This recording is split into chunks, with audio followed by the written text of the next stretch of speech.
Hello students, I hope you are studying well. तुम लोग जहीं पर भी हो अच्छा से पढ़ाई करते होगे। और आज हम रिवीजन स्टार्ट करते हैं, रिवीजन नोट्स। इसका पहला वीडियो में इस टॉपिक के बारे में बोला गया है और इसका सिलेबस क्या क्या है और पॉलिटिकल कॉज का बारे में डिस्कस किया था। कॉजेस एंड कॉन्सिक्वेंस वो सिलेबस में है। क्यों फर्स्ट वार ऑफ इंडिपेंडेंस, क्यों इंडियन सब all categories of people, why going against the British? These things narrated in this chapter and what happened after that. इसका बहुत सारा कारण रहता है, जिस तरह political cause, socio religious cause, economic cause and military cause, immediate cause, उसका बाद कॉन्सिक्वेंस। पॉलिटिकल कॉज किस तरह वो लोग पावर हासिल किए, इंडिया में कौन सा सिचुएशन उन लोगों को हेल्प किया पावर एक्वायर करने के लिए। वो लोग पहले देखे कि जो वीक था उन लोगों का ऊपर लड़ाई कर कर उस टेरिटोरी को एक्वायर किए और आफ्टर दैट वो लोग कुछ पॉलिसी बनाए, उस पॉलिसी का अंदर उन लोगों को इन्वॉल्व कराए और उस जगह को टेक ओवर किए। इसमें कौन कौन सा वार है, जो कि पहला बैटल ऑफ प्लासी शुरू होता है, जो कि 1857 में हुआ था, जिसमें सिराजुद्दौला और रॉबर्ट क्लाइव का बीच में हुआ था। And result was going in the favour of Robert Clive and वहाँ से उन लोगों को इम्पेरियलिज्म शुरू होता है। वहाँ से उन लोग बंगाल को मिल गया उन लोगों को। After that in 1764 battle of Buxar होता है, जहीं पर उन लोगों को बंगाल, बिहार और उड़ीसा का रेवेन्यू कलेक्शन का राइट्स मिल जाता है। एंग्लो मैसूर वार, जो कि मैसूर कैप्चर करते हैं, जो कि 1767 से 1719 तक हुआ था। After that Anglo Maratha war, the Peshwas enter dominions and all Maratha territory north and south of the Narmada river were acquired by the British, और Punjab annexed in 1849 after the Sikhs were defeated in the second Anglo-Sikh war. From 1823 to 1856, the British further extended their empire by conquering Sindh, territories of Assam, Arakan, and Tanserim, and Pegu in Myanmar. These are, and after that, subsidiary alliance introduced by Lord Wellesley, and in that means treaty, it is one agreement between British East India Company and Indian princely state, by virtue of which these states lost their sovereignty. उन लोग का अपना independence को हराए, and they have to consult with British in every matter.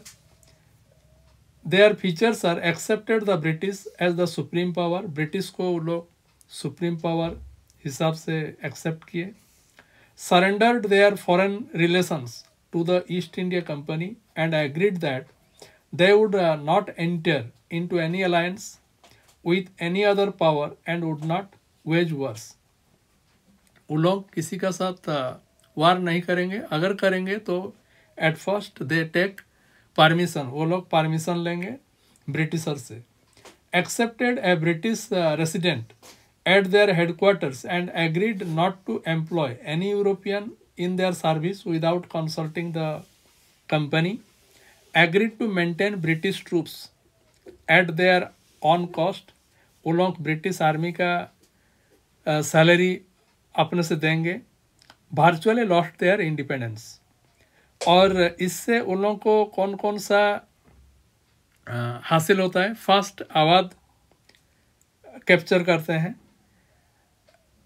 After that, Awadh was annexed on the pretext of misrule in 1856. Other states which accepted the subsidiary alliance were Nizam of Hyderabad, ruler of Mysore, Raja of Tanjore, Sindhia and Rajput state Jodhpur, Jaipur, Macheri, Bondi and ruler of Bharatpur. उसका बाद आता है doctrine of lapse. Doctrine of lapse introduced by Lord Dalhousie. और यहाँ पर जिसका लड़का संतान नहीं रहेगा उसका राज्य किसका पास चला जाएगा? ब्रिटिशर पास चला जाएगा. अडॉप्टेड सन अलाउड नहीं थे. और इसको फॉर्मूला का बेस से झांसी, सातारा, जैतपुर, संबलपुर, उदयपुर एंड नागपुर ये सब ब्रिटिशर लोग कैप्चर किए.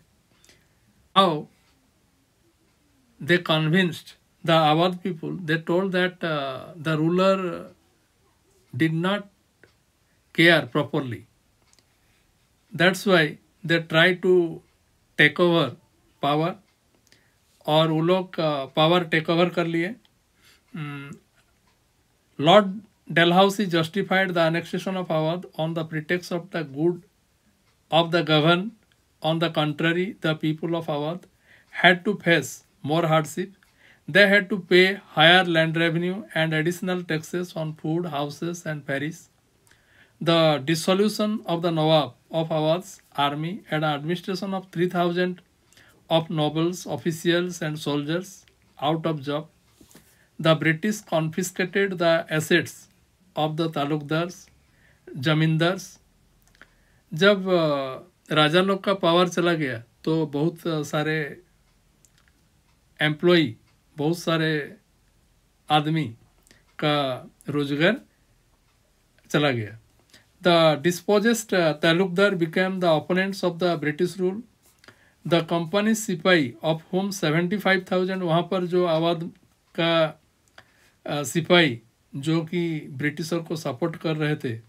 These soldiers had helped the British to conquer the rest of India, but they resented the fact that their homeland had come under foreign rule. वो लोग रियलाइज किए कि उन लोगों का जगह फॉरेन रूल का अंडर चला आया है. The annexation of Awadh also affected the soldiers' financial position. वो फाइनेंशियल पोजीशन को भी हैम्पर किया. They had to pay higher taxes on the land their families held in Awadh. Enraged by the humiliating way in which the Nawab of Awadh was deposed, the people of Awadh joined the uprising that broke in 1857. Awadh played a major role in the uprising of 1857. After that, disrespect shown to Bahadur Shah. बहादुर शाह जफर जो कि Mughal ruler थे under the protection of the company had received a pension. वो pension पा रहे थे from the British.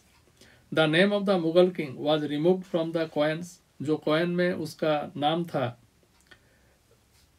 उसको हटाया दिया गया. और in 1849 lord Dalhousie announced that successor of Bahadur Shah Zafar would not be permitted to use the Red Fort as their palace. वो लोग रेड फोर्ट यूज नहीं कर पाएंगे और उन लोगों को शिफ्ट कर दिया गया कुतुब मीनार का पास. 1856 In 1856, Lord Canning announced that after the death of Bahadur Shah, his successor would not be allowed to use the imperial titles. उन लोगों को टाइटल्स नहीं दिया जाएगा. वो लोग वैसा प्रिंस जैसा रहेंगे. These decisions of the British hurt the feelings of the Mughals. उसका बाद जीनत महल जो कि वाइफ बहादुर शाह का थे वो ब्रिटिशर का अगेंस्ट में रिवोल्ट किए. उसका बाद treatment given to Nana Sahib was the adopted सन. नाना साहिब कौन थे? ना adopted son of Bajirao second, last Peshwa, जो ब्रिटिश रिफ्यूज किए थे नाना साहेब को पेंशन देने के लिए. जो कि बाजीराव को वो लोग देते थे. Nana Sahib was forced to live at Kanpur, far away from his family seat at Pune. This was widely resented in the Maratha region. Nana Sahib had inherited wealth from the former Peshwa, which he utilized in sending emissaries to different parts of the country for generating awareness among the Indians about the British policies. Nana Sahib also travelled between Delhi to Lucknow to gather support of the movement. वो support of movement के लिए Nana Saheb travel कर रहे थे दिल्ली से Lucknow. Other Indian rulers who were not adversely affected also became the suspicious of their future. And after that, absentee sovereignty of the British लोग England से आकर यहाँ पर रूल कर रहे थे, लेकिन वो लोग रूल कर रहे थे अपना बेनिफिट के लिए. जोन सा वो लोग प्रॉफिट कमाते थे वो इंडियन आदमी लोग को कुछ भी वो लोग स्पेंड नहीं करते थे. That's things given in absentee sovereignty of the British. Absentee sovereignty of the British means that India was being ruled by the British government from England at a distance of thousands of miles.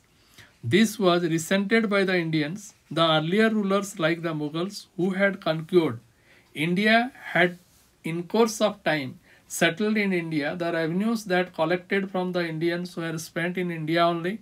But in the case of Britain, the Indians felt that they were being ruled from England and India's wealth was being drained to England and not utilized for their welfare. These are the political causes.